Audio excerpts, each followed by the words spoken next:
I heard my daughter whisper. "Dad doesn't need to know about the accident." But I was standing right behind her. That was the moment my world cracked.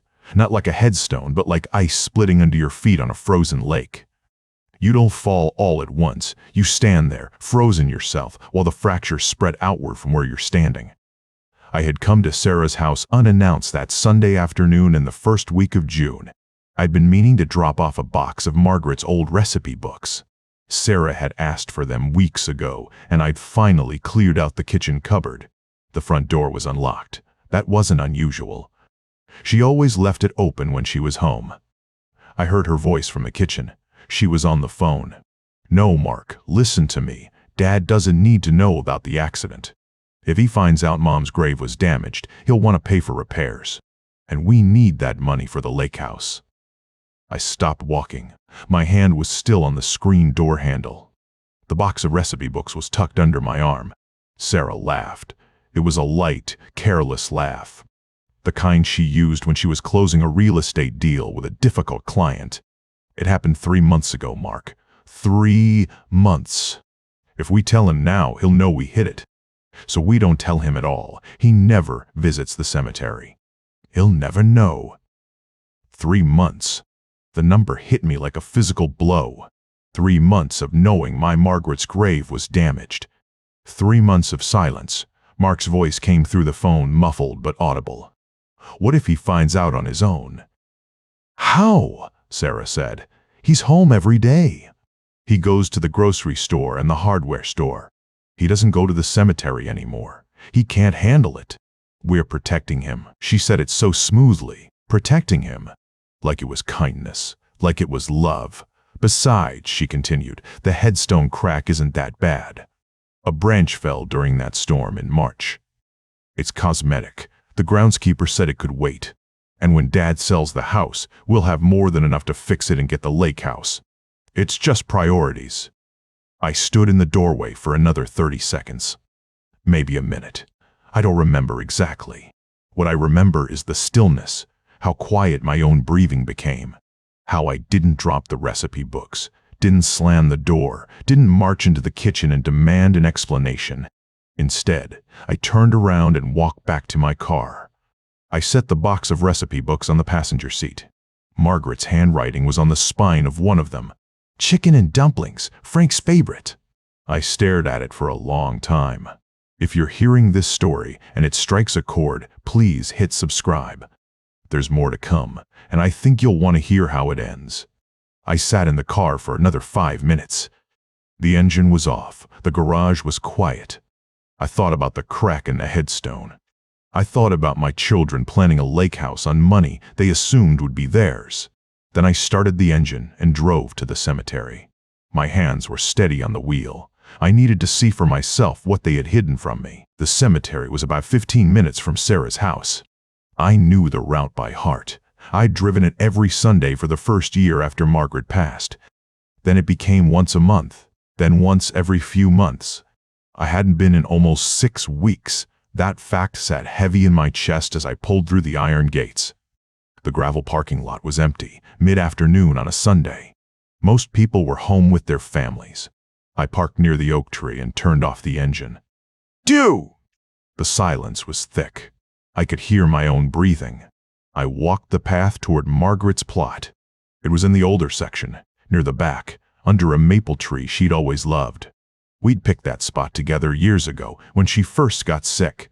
She said she wanted to be somewhere quiet, where the leaves changed color in the fall. The headstone came into view, and I stopped walking. There was a crack running from the top left corner down to the middle. It wasn't a hairline fracture. It was a split wide enough to slide a credit card into. The stone was leaning slightly to one side. Below it, on the grass, was a chunk of granite about the size of my palm. It had broken clean off. I stood there for a long moment. The anger I'd felt at Sarah's house had cooled into something harder, something more solid. I pulled out my phone and took a photo of the full headstone, then a close-up of the crack, then another of the broken piece on the ground. I checked the time on the photo stamp. Sunday, June 2nd, 2004, 7 p.m. Evidence. I heard footsteps on the gravel path behind me. I turned. A man in a green work shirt and khaki pants was walking toward me. He had a gray mustache and a polite but cautious expression. He was holding a rake in one hand. "Can I help you, sir?" he asked. "I'm Frank Mercer," I said. "This is my wife's grave." He looked at the headstone, then back at me. Something shifted in his face. Recognition, maybe. Or discomfort. "Mr. Mercer," he said slowly. "I'm Henry Kowalski. I'm the groundskeeper here." "I can see that, Mr. Kowalski." He cleared his throat. "I'm very sorry about the damage. We had a bad storm back in March. A branch from the maple came down. Hit the stone directly." "March," I said. "Yes, sir." "March 14th. It was quite a storm." "March 14th. 3 months ago. 3 months that my children had known about this and said nothing." "Was anyone notified?" I asked. He shifted his weight. "Yes, sir. We contacted your daughter. She's listed as the primary contact on the plot records." "And what did she say?" He hesitated. I could see he didn't want to be in the middle of this. I didn't blame him. "She said she would take care of it," he said quietly. "That she and her husband would arrange for repairs. She asked us not to contact you, said you were elderly and had health problems and it would upset you." I let that sit in the air. "I don't have health problems," I said. "And I'm not that elderly," I thought. "I'm sorry, sir. We should have followed up. But it's family business. We try not to get involved in family business." "How many times did you contact them?" "Twice," he said. "Once by phone, a week after the storm. Then by letter, about a month later. Your daughter called back and said they were handling it. After that, we assumed." "You assumed," I repeated. He nodded. He looked genuinely uncomfortable now. His hands were tight on the rake handle. "Can you show me the crack in person?" I asked. He led me around to the side of the headstone. There it was. The damage was even worse up close. The crack wasn't just a surface break. The stone was structurally compromised. A good wind could knock the top half clean off. I took another photo, then another from a different angle. "How much would it cost to repair?" I asked.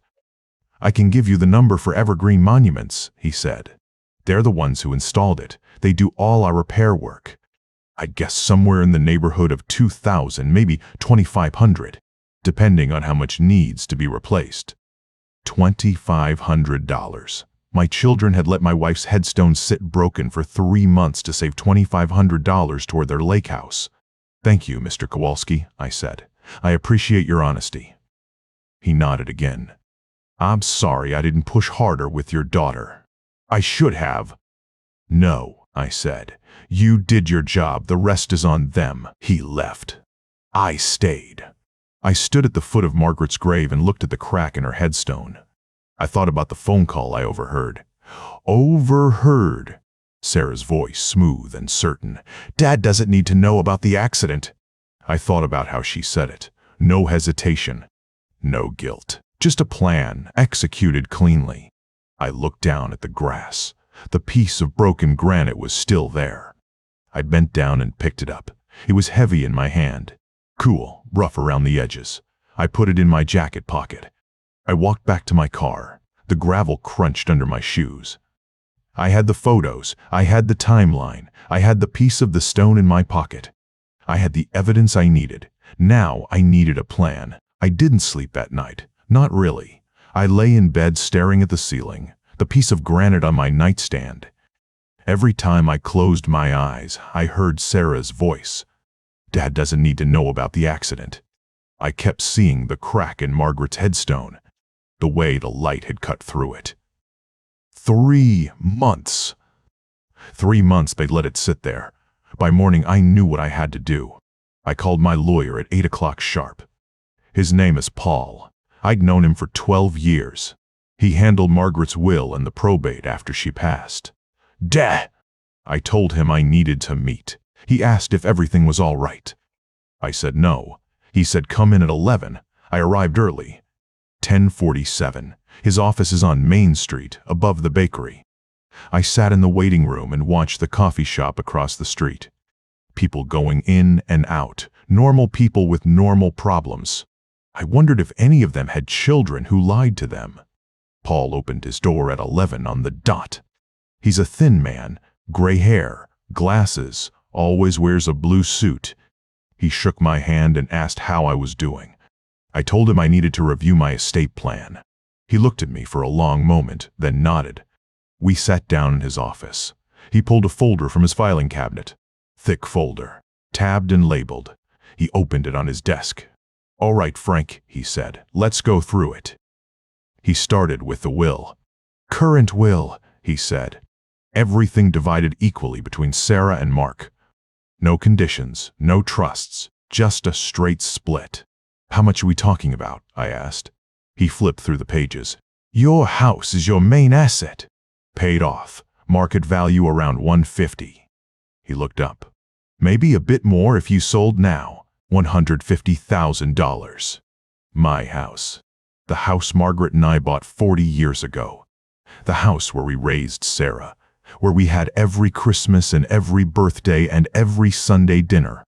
And the life insurance?" I said. He pulled another document. $200,000, term policy. Sarah and Mark are the beneficiaries. Equal shares. $200,000, waiting for them. $350,000 total if you added the house. More than I'd ever had in my bank account at one time. I thought about Sarah's voice. "We need that money for the lake house." "Change it," I said. Paul stopped. He put his pen down. "Frank, before I change anything, I need to understand what's happening." I told him about the phone call, the cemetery, the crack in the headstone, the 3 months they'd hidden it, the piece of granite I had in my jacket pocket. I didn't raise my voice. I didn't cry. I just told him what happened. When I finished, Paul sat back in his chair. He pressed his fingers together. "That's serious, Frank." "I know. You want to disinherit them?" "I want to protect what's mine," I said, "and I want to honor what Margaret would have wanted." He nodded slowly. "What do you propose?" I'd been thinking about it all night. The words came out flat. New will. Everything goes to a charity. A cemetery preservation fund. Something that takes care of headstones. Something that honors the dead. Paul wrote it down. "And the life insurance?" "Same charity, designated as the beneficiary." He made a note. "You understand this is irrevocable once you sign it." "I'd understand. Your children will have no claim to your estate. No inheritance at all." "I know." He held my gaze for a moment. "All right, I'll draft the documents. It'll take a few days." Then he said something I hadn't considered. "Oh, and the house, Frank? If you're serious about this, you might want to think about selling it. Move somewhere where they can't pressure you." I'd been thinking the same thing. The house was full of memories. But memories don't pay the bills, and memories don't protect you from people who want what you have. "I've been thinking about a senior community," I said. "Willow Creek. I drove past it last week." "It's a good place," Paul said. "My mother-in-law lives there." I asked him how much. He told me the entrance fee. $150,000. All of it. Everything the house was worth. I didn't hesitate. If I sell the house, I'll use the proceeds for the entrance fee. There won't be anything left. Paul wrote that down too. Then he closed the folder. "Frank," he said, "I want you to be certain. This is a big step." "I've been certain for 3 months," I said. "I just didn't know it until Sunday." He reached across and shook my hand. I left the lawyer's office with a new sense of purpose. But I wasn't done yet. I needed to see how far their greed would take them. I invited them for dinner at my place. A Thursday evening. Nothing fancy, just some chicken and rice, the way Margaret used to make it. Sarah arrived first, a bottle of wine in her hand. Pinot Noir. She kissed my cheek and told me I looked good. Mark came in behind her, carrying a bag of takeout rolls he picked up from the bakery downtown. I played the part, thanked them for the wine. Told them dinner was almost ready. "Smells good, Dad," Sarah said, sliding into a chair at the kitchen table. "You've been cooking." "I've been learning," I said. It wasn't a lie. I've been learning a lot of things. Mark sat across from her, tapping his fingers on the table. He always did that when he was nervous. I'd noticed it years ago, back when he was a kid taking tests he hadn't studied for. We ate. We talked about the weather. Mark mentioned a work project he was behind on. Sarah talked about a closing she had next week. The usual small talk that fills the space between real conversations. Then, Sarah set her fork down and folded her hands. "Dad," she said, her voice soft and careful. "I've been thinking about you. I mean, really thinking." I lifted my glass of water and took a sip. "You've got this big house," she continued. 3 bedrooms, all that yard work. You're not getting any younger." 42 isn't old, Mark said quickly. Too quickly, Sarah shot him a look. "I meant Dad, Mark. On us." Mark nodded and went back to his chicken. "I'm fine," I said. "The yard keeps me busy." "That's the problem," Sarah said. "You're busy when you should be enjoying life." We were thinking. Maybe it's time to sell the place. Move into something smaller, something you don't have to maintain. She let the words hang there, a suggestion dressed up as concern. "Where would I go?" I asked. "There are options," she said. "A nice apartment downtown, or one of those senior communities. They have activities, other people your age. You wouldn't be alone." "I like being alone," I said. Sarah smiled. That practiced real estate smile I'd seen her use with clients.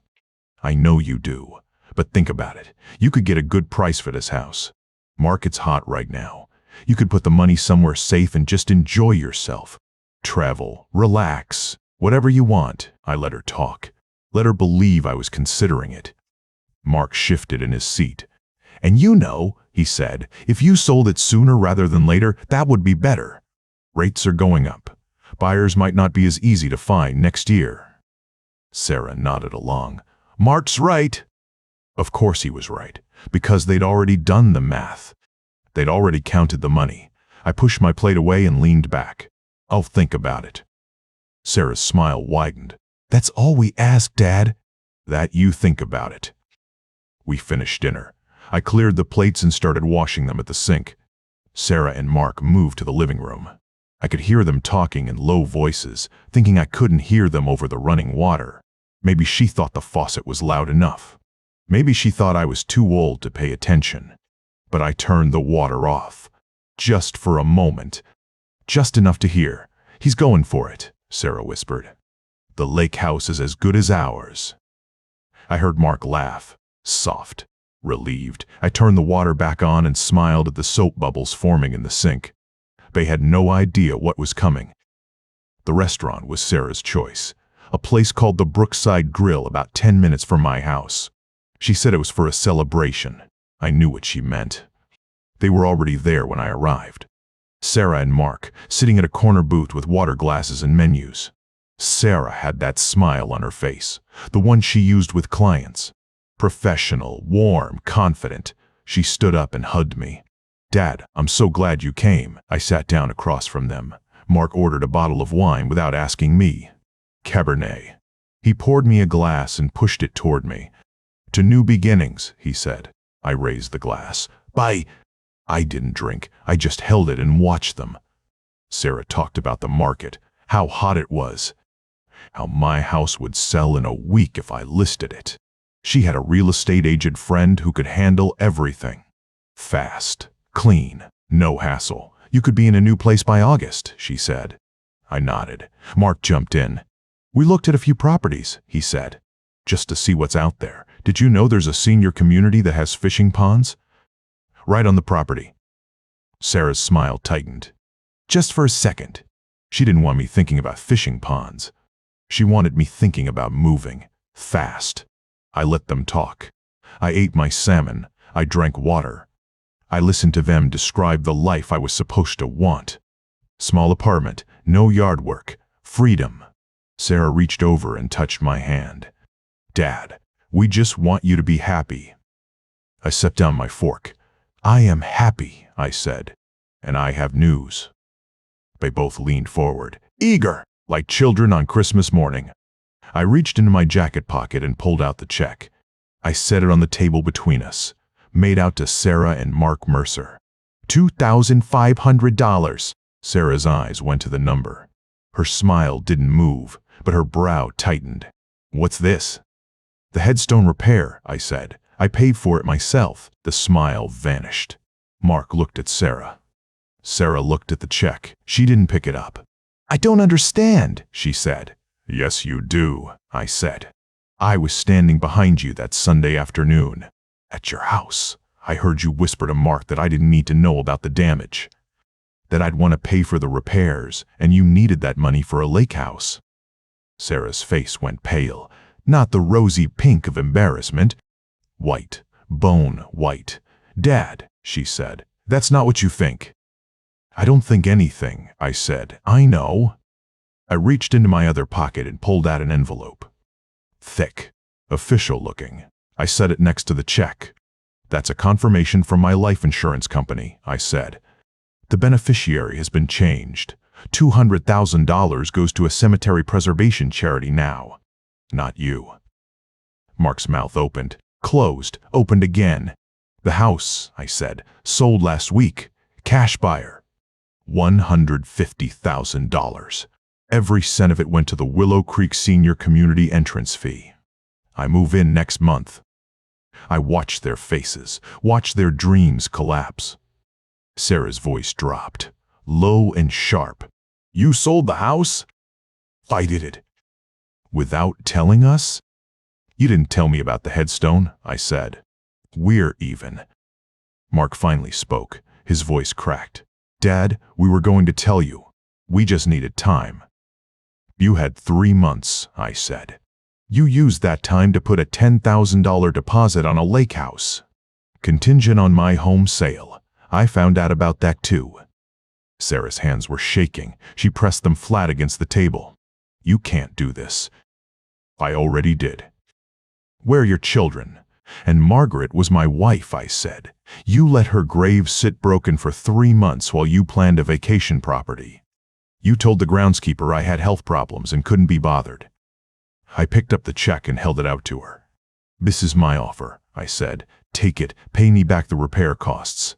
Or don't. I'll see you in small claims court." She didn't take the check. I set it down, stood up, and placed my napkin on the table. The whole restaurant was quiet. 3 or 4 tables had stopped eating. They were watching. Sarah looked up at me. Her eyes were wet. Her jaw was tight. She wanted to be angry. She wanted to scream. But she knew. Every word I said was true. "You wanted the money for a lake house," I said. "I wanted it for your mother's dignity. We both got what we wanted." I turned and walked out. The parking lot was warm. Evening light. I heard the door swing open behind me. Sarah's voice cracked. I didn't stop. "Dad, please." I got in my car and drove home. The sun was setting behind the hills. I thought about Margaret, about the headstone, about the look on my daughter's face when she realized the lake house was gone. I didn't feel happy, but I felt satisfied. Some debts can't be paid with apologies. Some debts require a receipt. The small claims office was in the same building where I'd registered Margaret's death certificate 3 years ago. Different floor, different reason, same weight in my chest. I walked in on a Tuesday morning, 9:30. The clerk wore a gray sweater and looked like she'd done this 1,000 times. She had. "Name of the defendant?" she asked. "Sarah Mercer and Mark Mercer," I said. "Relationship?" "My daughter and son." She didn't blink. She'd seen worse. I filed the paperwork with 3 items taped to the back. The photos of the headstone. The copy of Mr. Kowalski's statement, written in his careful hand. The receipt from Evergreen Monuments for $2,500, paid in full. The clerk stamped the form. "Your court date is 4 weeks from today. 10 a.m., room 6. I thanked her and walked out. The month passed quietly. I unpacked boxes at Willow Creek. Small apartment. 2 bedrooms. A window that faced the garden where a few residents played chess in the afternoons. I learned the dining hall schedule. I made a friend, a retired carpenter named Ray, who'd lost his wife 6 years ago. We ate lunch together most days. He didn't ask why I never talked about my children. I practiced what I would say in court. The morning of the hearing, I put on my navy suit jacket, the one Margaret had bought me for our 40th anniversary. It still fit, though I'd lost some weight since she passed. I slid the folder of evidence under my arm and drove to Clackamas County. Room 6 was small, wooden benches, a desk where the judge would sit. No jury, no gallery, just a few strangers waiting for their turn. Sarah and Mark were already there. They sat on the bench near the window. Sarah wore a black blouse. Professional. Controlled. Mark kept bouncing his knee. He looked at me when I walked in, then looked away. I nodded at them. Civil, businesslike, mourning. "Dad," Sarah said. Her voice was flat. "You don't have to do this." "I know," I said. "I choose to." She pressed her lips together. Mark opened his mouth, then closed it. The bailiff called our case. Frank Mercer versus Sarah Mercer and Mark Mercer. I stood. They stood. The judge was a woman in her 50s, gray hair, reading glasses. She looked over the paperwork. "This is a small claims action for the cost of cemetery monument repair," she said. $2,500 in damages, plus court fees. I spoke first. "Yes, Your Honor." I explained the facts. March storm, damaged headstone. Cemetery contacted Sarah because she was listed as primary contact. She declined repairs. Told them I had health problems. I did not have health problems. The headstone stayed cracked for 3 months. I discovered it on June 2nd. I paid for the repairs myself. I had receipts. I had photographs. I had Mr. Kowalski's statement.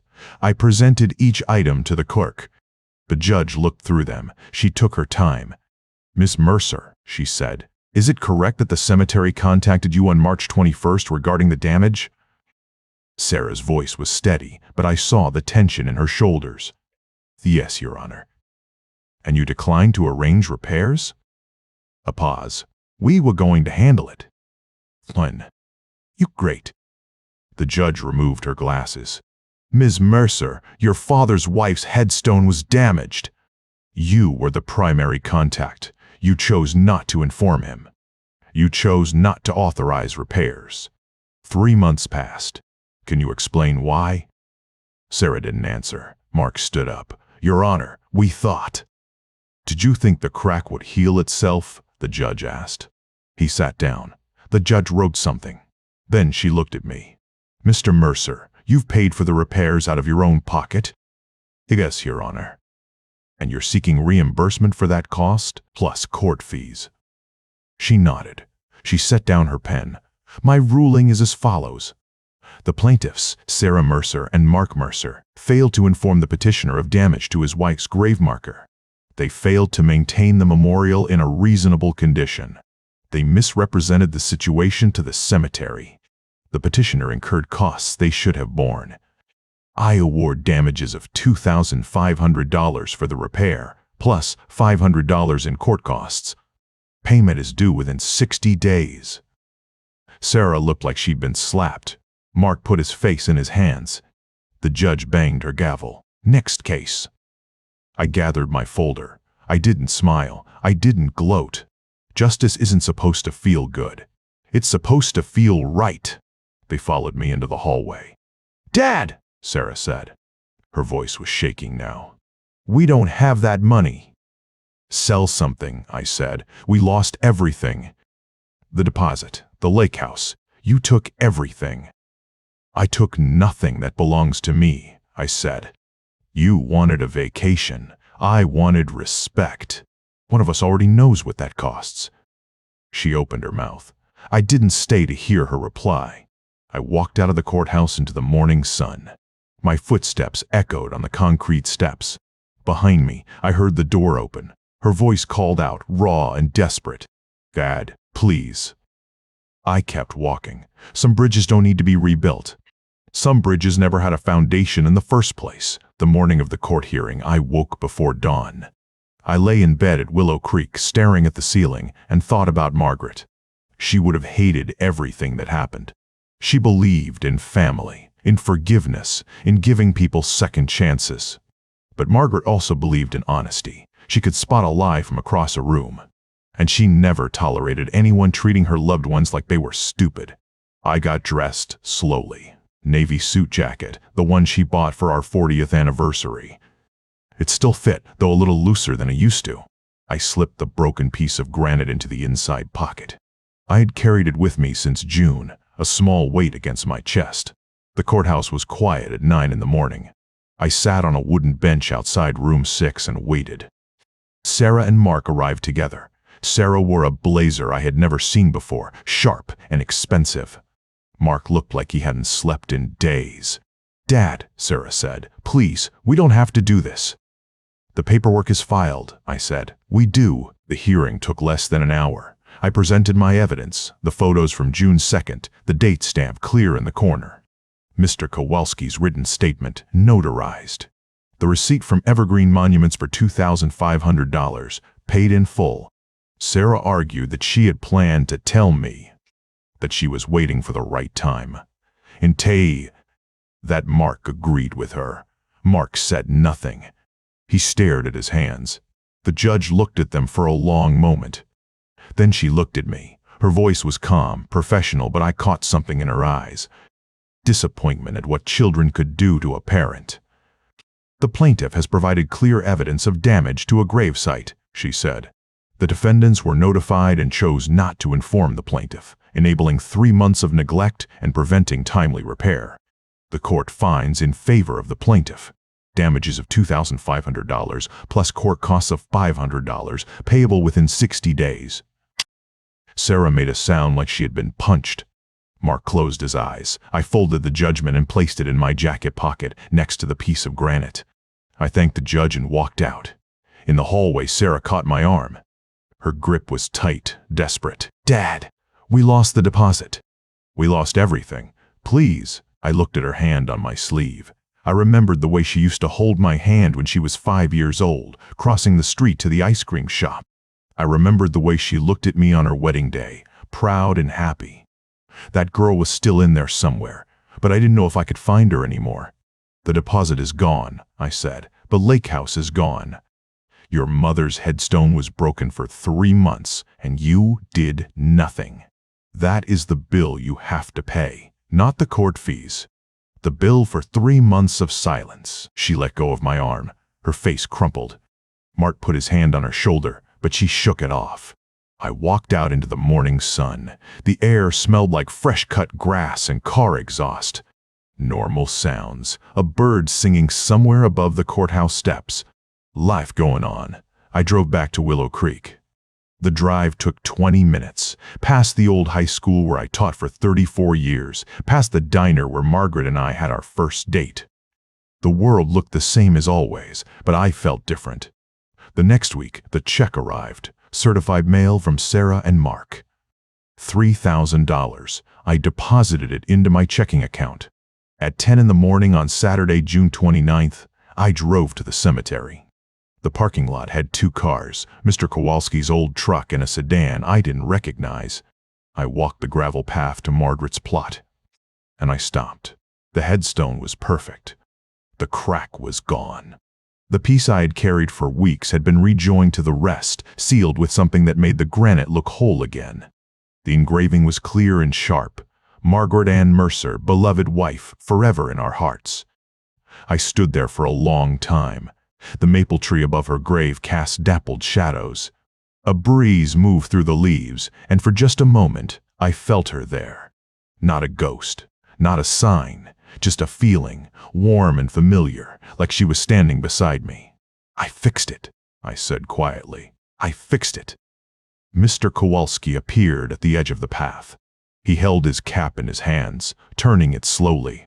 "Mr. Mercer," he said, "the repair looks good, yes?"